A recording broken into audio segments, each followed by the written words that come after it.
Hello students, in this video I'm discussing about types of processing layouts. Okay, so here plant layout that can be classified as four basic types. Okay, so the uh, but most of the practical layouts are uh, a suitable combination of these basic types to match the requirements of activities and the flow for a particular organization. Okay, so the basic types are: first one is a product or a line layout, second one is a process layout or a functional uh, layout or a job shop layout, and the third one is a circular layout or a group layout, and the fourth one is fixed position layout. Okay, so for here we will discuss about the first one, that is a product or a line layout. Okay, so here in this type of the layout, only one product or one type of the product is produced in a given area. The product layout is the one uh, is the one where the work centers and the equipments are arranged in a sequence such that the raw material enters into one end of the line and goes from the one work center to the next.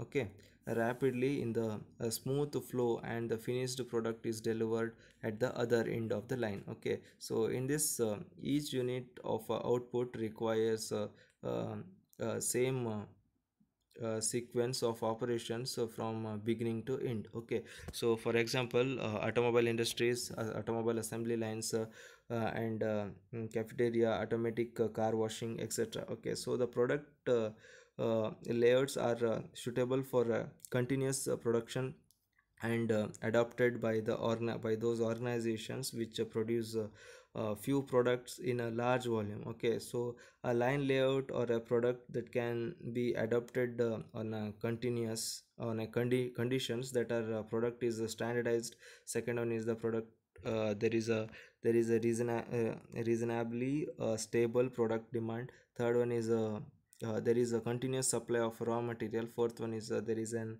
no breakdown of machinery um, or a key personnel, and the type of the product layout is shown. Okay, so the type of the layout is like this. Okay, as you can see from this is the layout of a product or a line layout. Okay, so here it has some advantages, that is, the first one is the reduced material handling cost, and the second one is less work in process inventory. Third one is the simplified production planning and capacity control.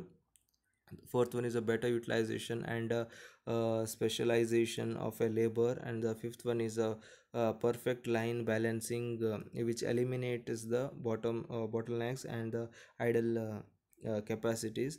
And the sixth one is the rate of a production that can be high and feasible to incorporate automation.